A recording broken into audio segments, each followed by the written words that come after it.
Good morning, student.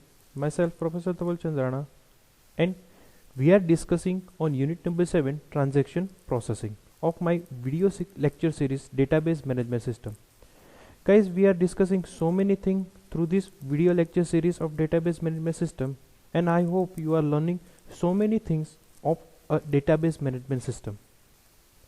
Today we will discuss some another stuff of unit number 7 known as optimistics method, known as validation based protocol, and second one, multiple granularity locking.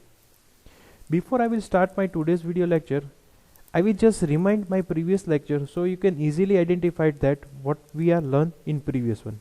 Start with the logging based protocol advantage and disadvantage. Then we are discussing a 3 different types of locking based protocol known as strict two-phase locking. Second one is rigorous, and third one is conservative two-phase locking, and we find out the difference between them. Then we are discussing a timestamp based protocol with help of 2 different types which we are discussing in our previous lecture. So guys, in previous lecture we are discussing so many things based on locking and timestamp based protocol. Now today we will discuss first point known as optimistic method of a validation based protocol. So first, what is a validation based protocol? It is nothing but called a optimistic concurrency control technique. What is a validation based protocol? It's nothing but the optimistic methods. This protocol is used a DBMS, we can say that a database management system for avoiding concurrency in a transactions. Because guys, in this particular unit we focus on it, what we can avoid is nothing but the concurrency transaction. We just create those kind of transaction, we can provide those kind of schedules through which we can getting all the result after completions of all the transaction which are same as a serializability schedule. So in a database management system, if you want to avoiding a concurrency transaction, you can use a validation based protocol is nothing but the optimistic concurrency control. It is called optimistic because of the assumption it makes a very less interference occurs. Therefore, there is no need for checking while the transaction is executed. Means આપણે જેટલા પણ transactions છે એ બધા જ ટ્રાન્ઝેક્શન્સમાં આપણે verify કરવા જવાનું છે કે દરેક ટ્રાન્ઝેક્શન એક્ઝિક્યુટ સક્સેસફુલી થાય છે કે નહીં. જો એ તમે બધા જ ટ્રાન્ઝેક્શન્સના એન્ડમાં ચેક કરી લેશો કે એક્ઝિક્યુશન સક્સેસફુલી થાય છે કે નહીં, then તમે ફાઇનલી આઈડેન્ટિફાઈ કરી શકશો તમારા કમ્પ્લીટ ટ્રાન્ઝેક્શન્સ કોનકરન્સી ટ્રાન્ઝેક્શન્સથી રિમૂવ થઈ ગયેલા હશે. Because every transaction you must be perform some validations. In these techniques, no checking is done while the transaction is being executed. Means this particular technique known as a optimistic method, there are no any kind of validations through which they can execute it successfully or not until the transaction end is reach. Update in the transactions are not applied directly to the database. ક્યાં સુધી તમારે verify નથી કરવાનું? જ્યાં સુધી કોઈ transactions ડેટાબેઝમાં કોઈ ડેટાને મોડિફાઈ ન કરે ત્યાં સુધી. જો એ ડેટાબેઝમાં ડેટાને મોડિફાઈ કરવાની રિક્વેસ્ટ કરશે તો તમારે કોઈ કન્ડિશન્સ, કોઈ પ્રોટોકોલ્સ, કોઈ રૂલ્સ ડિફાઇન કરવાનો છે. એ સક્સેસફુલી વેરીફાઈ થાય ધેન એન્ડ ધેન તમારી ડેટાબેઝમાં ડેટાને મોડિફાઈ કરવાની પરમિશન્સ આપવાની છે. It is nothing but the validation based protocol. All updates are applied to a local copies of data item kept for the transactions. At the end of transaction executions, while the executions of transaction, a validation phase checks whether any of transaction update violate a serializability. What we are doing in this particular validation based protocol? First, we are updating our data on a local database. We can't directly update our all the transaction on a centralized database. So first, if we perform a request of write operation, then they perform within a localized. In a particular local database, they can check and verify all the transaction is updated. It's maybe not violate the serializability if they're performing, or they can satisfy with all the necessary condition which can be avoid the concurrency. Then and then they can update with the centralized database. So it's we can say that that's why we can say that a database management system is use a validation based protocol for avoiding a concurrency transactions. Last પેરેગ્રાફમાં આપણે એવું કહેવા માંગીએ છીએ કે જ્યારે આપણે validation base પ્રોટોકોલનો યુઝ કરીએ છીએ ત્યારે શું કરવાનું છે કે તમારે ડાયરેક્ટલી જે પણ ડેટાબેઝ અપડેટ કરવાના છે આફ્ટર રાઇટ ઓપરેશન્સ એ ડાયરેક્ટલી સેન્ટ્રલાઇઝ ડેટામાં અપડેટ નથી કરવાનું. જો એવું કરશો તો મે બી ક્યારેય ભૂલ થશે તો બધાનો ડેટા ખોટો આવશે. એટલે શું કરવાનું છે, સૌથી પહેલાં લોકલ ડેટાબેઝની અંદર તમારે એ વસ્તુને એપ્લાય કરવાની છે. એપ્લાય કરતી વખતે તમારે બધી જ નેસેસરી કન્ડિશન ચેક કરવાની છે. મીન્સ વેલિડેશન ફેઝની અંદર જે કન્ડિશન્સ છે લાઇક ટ્રાન્ઝેક્શન અપડેટ થયા પછી કોઈ વાયોલેશન્સ જનરેટ થાય છે કે નથી થતું, એક્ઝિક્યુશન સક્સેસફુલી થયું છે કે નહીં, એ બધી જ વેલિડેશન કન્ડિશન્સ પહેલાં લોકલ લેવલે વેરીફાઈ કરવાની છે. જો એ લોકલ લેવલે વેરીફાઈ થતી હશે તો અને તો જ તમારે નેક્સ્ટ સેન્ટ્રલાઇઝ ડેટાબેઝની અંદર અપડેટ કરવા જવાનું છે. અધરવાઇઝ ત્યાં સુધી કોઈ ડેટા અપડેટ કરવાનો નથી. If there is a no violations of serializability, the transaction is committed and the database is updated, or else the transaction is updated on the restarted. Means if there is a no violations of serializability which we are checked in a localized level, the transaction is committed and the database is updated. Means then and then you can provide the permissions to update a database. Otherwise you no need to provide a permissions to modify or update a data on a localized database. Optimistic concurrency control is three-phase protocol. The three phase for the validation based protocol is, first one is read phase. Value of commit data item from the database can be read by the transactions. Update are only applied to the local database version.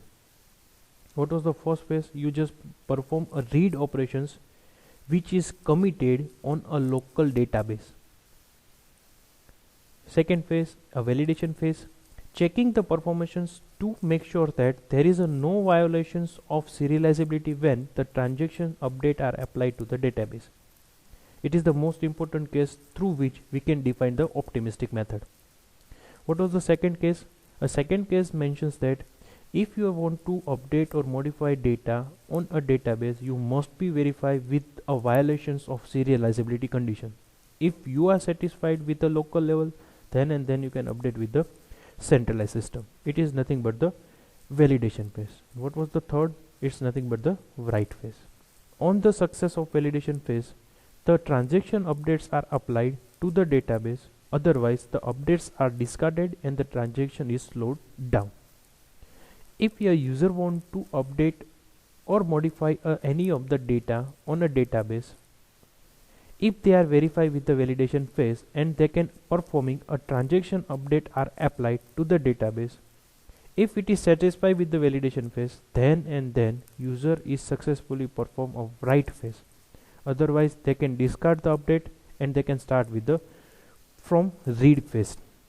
So guys, it is the three different phase which we are study in optimistic method, or we can say validation based protocol, or avoiding a concurrency based protocol with a database.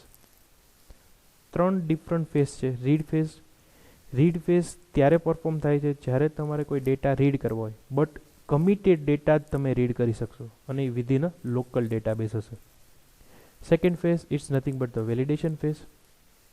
Validation ફેઝમાં એવું perform કરવાનું છે કે ત્યાં તમારે particular non સિરિયલાઇઝેબિલિટી એટલે કે સિરિયલાઇઝેબિલિટી ન થતા હોય એવા દરેક કન્ડિશન્સ ચેક કરવાની છે, એવા રૂલ્સ એપ્લાય કરવાના છે. જો એ કન્ડિશન સેટિસ્ફાઈડ થતી હોય તો ને તો જ તમારે એ ડેટાબેઝને વેલિડેશન ફેઝમાં ડિફાઇન કરવાનો છે.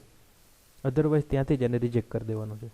અને જો કોઈ ડેટાબેઝના ટ્રાન્ઝેક્શન્સ વેલિડેશન ફેઝમાંથી સક્સેસફુલ એક્ઝિક્યુટ થઈ જાય છે તો કોઈ યુઝર્સ એ પર્ટિક્યુલર ડેટાબેઝને સેન્ટ્રલાઇઝ લેવલે મોડિફાઈડ કરવાની પરમિશન્સ એક્સેપ્ટ કરે છે. અધરવાઇઝ તમારે એને પરમિશન આપવાની નથી. Now we are studying a multiple granularity locking system. Guys, it is the really important thing to know what is a multiple granularity, how it's work with the database management system, and how it's practically implemented on a day-to-day banking system, as well as on our operating system on a regular life. It is really important to understand about a practical concept view as well as on exam point of view. So please guys, be focused to learn what is a multiple granularity and how it's work as a locking system in a transaction processing. Granularity, it is a size of data item allowed to lock. It is nothing but two different data item which should be locked on a single transactions. Now a multiple granularity means hierarchy breaking up the database into the block which can be locked and can be tracked what need to locked and in what fashion. In short, we can say that if we want to read a data from the different data item sets, or we can say different database table, then which kind of data item set we want to locked on this particular hierarchy manner, it is nothing but the granularity, or we can say multiple granularity. Such hierarchy can be represented graphically as a tree. For example, consider the tree which consists of 4 levels of nodes. The highest level represent the entire database. Below it are noded of the types of area. The database consists of exactly these areas. Area are children nodes which are called as file. Every area has those files that are its child node. No file can span more than one area. So if you want to study a multiple granularity with help of graphical representation, then a represented must be in a tree form, and it should be defined on a 4 different levels. First level, it is nothing but the main root node known as work as a database. Then it's work as a child node known as work as a file, and after the file we can access the particular data item set. Now guys, we just see how it's represented with a graphical tree. Finally, each file has a child node called as record. As before, the file consists of exactly those records that are its children node, and no record can be present is more than one file. Hence the level starting, or we can say level starting from the top area. First one is database. It is nothing but the main root node. Database is divided into different areas. Area have a different files, and file have different records. But I will just focus on this line that as before, the file consists of exactly those records that are its child nodes, and no record can be present is more than one file. Means every record with a unique identity with defined in particular file. Now it is nothing but the multiple granularity. Like we can say that it is known as a main root node known as database. Database is divided in a 2 different area. It is nothing but the area 1 and area 2. Area is divided in a different file system like file A, file B, and each file system is have maybe a multiple rows or multiple record like FA1 to FN, FB second file known as RB1 record to RBN, and maybe area directly have defined a record known as RC1 and RCN. So guys, it is nothing but 2 representations of multiple granularity and multiple granular locking system with help of diagram. I hope you are enjoy this video lecture and learn how a multiple granularity is work, and if you are performing a practical notes, then how it should be work on a practical way. I hope you are enjoy and learn something from this my video lecture. Thank you so much.